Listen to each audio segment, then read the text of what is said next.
குழந்தைகளை தினம் ஒரு அதிகாரம் வாசிக்க வைப்போம். சீராக்கின் ஞானம் அதிகாரம் 38. உன் தேவைக்கு ஏற்ப மருத்துவர்களுக்கு உரிய மதிப்பு வழங்கு. ஆண்டவரே அவர்களை படைத்தார். உன்னத இறைவனே நலம் அருள்கிறார். மன்னர் அவர்களுக்கு பரிசு வழங்குகிறார். மருத்துவரின் அறிவாற்றல் அவர்களை தலை நிமிர்ந்து நடக்க செய்கிறது. பெரியோர்கள் முன்னிலையில் அவர்கள் வியந்து பாராட்ட பெறுவார்கள். ஆண்டவர் நிலத்திலிருந்து மருந்து வகைகளை படைத்தார். அறிவுத்திறன் கொண்டோர் அவற்றை புறக்கணிப்பதில்லை. மரத்துண்டினால் தண்ணீர் இனிமை பெறவில்லையா? இவ்வாறு ஆண்டவருடைய ஆற்றல் வெளிப்படவில்லையா? அவரே மனிதருக்கு அறிவாற்றலை கொடுத்தார். இதனால் தம் வியத்தகு செயல்களில் மாட்சி பெற்றார். இவற்றை கொண்டு மருத்துவர் நலம் அளிக்கிறார், வலியை நீக்குகிறார். மருந்து செய்வோர் இவற்றால் கலவை செய்கின்றனர். இவ்வாறு ஆண்டவரின் வேலை முடிவு பெறாது. அவரிடம் இருந்தே உடல் நலம் உலகெல்லாம் நிலவுகிறது. குழந்தாய், நீ நோயுற்றிருக்கும் போது கவலையின்றி இராதே. ஆண்டவரிடம் மன்றாடு, அவர் உனக்கு நலம் அருள்வார். குற்றங்களை அகற்று, நேர்மையானவற்றை செய். எல்லா பாவங்களினின்றும் உன் உள்ளத்தை தூய்மைப்படுத்து. நறுமண பலியையும் நினைவாக செலுத்தப்படும் மாவு படையலையும் ஒப்புக்கொடு. உன்னால் முடியும் அளவுக்கு பலியின் மீது எண்ணெய் ஊற்று. மருத்துவருக்கும் அவருக்குரிய இடத்தை கொடு. ஏனெனில் ஆண்டவரே அவரை படைத்தார். அவர் உன்னை விட்டு விலகாதிருக்கட்டும். ஏனெனில் அவர் உனக்கு தேவை. நலம் பெறுதல் சில வேளைகளில் மருத்துவர்கள் கையில் உள்ளது என கூறக்கூடிய நேரமும் உண்டு. ஏனெனில் வலி நீக்கி நலமாக்கி உயிரை காப்பாற்றும் அருளை தர வேண்டும் என அவர்களும் ஆண்டவரை மன்றாடுவார்கள். தம்மை படைத்தவர் முன்னிலையில் பாவம் செய்வோர் மருத்துவரின் கைகளில் விழட்டும். குழந்தாய், இறந்தவர்களுக்காக கண்ணீர் சிந்து. பெருந்துன்பங்களில் உளர்வோல் போல புலம்பத் தொடங்கு. இறந்தோருடைய உடலை தகுந்த முறையில் மூடிவை. அவர்களுடைய அடக்கத்திற்கு செல்ல தவறாதே. மனம் வெதும்பி அழு, உணர்வு பொங்க புலம்பு. இழிவு பேச்சை தவிர்க்கும் பொருட்டு இறந்தவருடைய தகுதிக்கு ஏற்ப ஒரு நாளோ 2 நாளோ துயரம் கொண்டாடு. பின்பு துன்பத்தில் ஆறுதல் பெறு. துன்பம் சாவை வருவிக்கிறது. துயர்மிக்க உள்ளம் வலிமையை குலைக்கிறது. பேரிடர் நிகழும் போது துன்பம் நீடிக்கிறது. ஏழையின் வாழ்க்கை உள்ளத்தை வருத்துகிறது. உன் உள்ளத்தை துன்பத்திற்கு ஒப்புவித்து விடாதே. அதை துரத்தி விடு. முடிவை நினைத்துக்கொள்.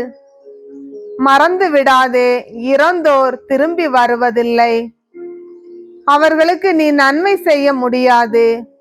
உனக்கு நீயே தீங்கிழைத்துக் கொள்வாய். என்னுடைய நிலையை நினைவில் கொள். உன்னுடையது இதை போன்றதே. நேற்று எனக்கு, இன்று உனக்கு. இறந்தோரின் அடக்கத்தோடு அவர்களுடைய நினைவும் அடக்கம் பெறட்டும். அவர்களுடைய ஆவி பிரிந்த பின் அவர்களுக்காக ஆறுதல் பெறு.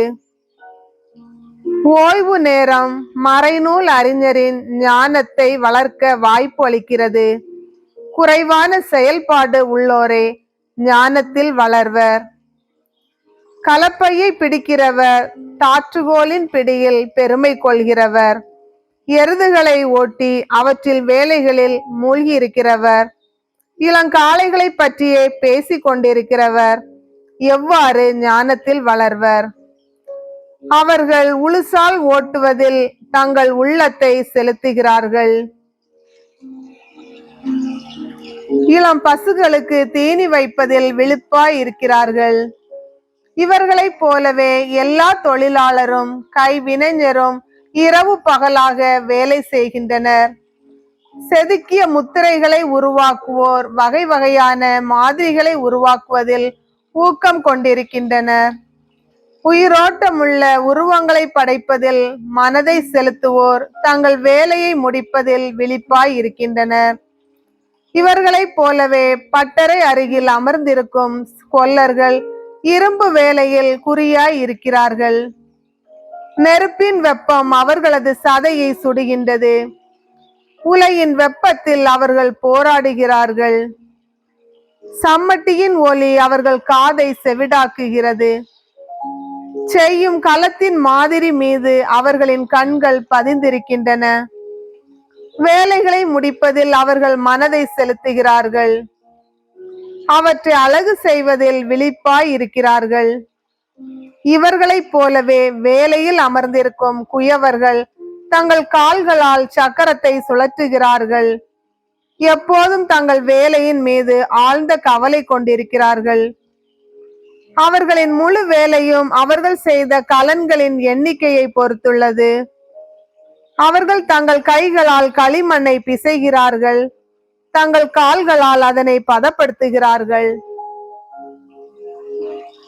கலன்களை மெருகிட்டு முடிப்பதில் தங்கள் உள்ளத்தை செலுத்துகிறார்கள். சூளையை தூய்மைப்படுத்துவதில் விழிப்பாய் இருக்கிறார்கள். இவர்கள் எல்லாரும் தங்கள் கைகளையே நம்பியுள்ளனர். ஒவ்வொருவரும் தாம் தொழிலில் திறமை கொண்டுள்ளனர்.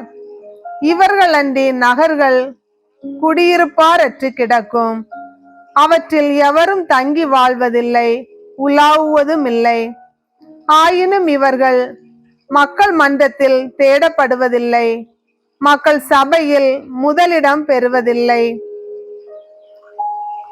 நடுவரின் இருக்கையில் அமர மாட்டார்கள். நீதிமன்றத்தின் தீர்ப்புகளை புரிந்து கொள்ள மாட்டார்கள். நற்பயிற்சியையோ தீர்ப்பையோ அவர்களால் விளக்கி கூற இயலாது. உவமைகளை கொண்டு பேசுவதை காண முடியாது. ஆனால் படைப்பின் அமைப்பை பேணி காப்பாற்றுகிறார்கள். அவர்களது வேண்டுதல் அவர்களது தொழிலை பற்றியே இருக்கும். ஆண்டவரின் அருள்வாக்கு.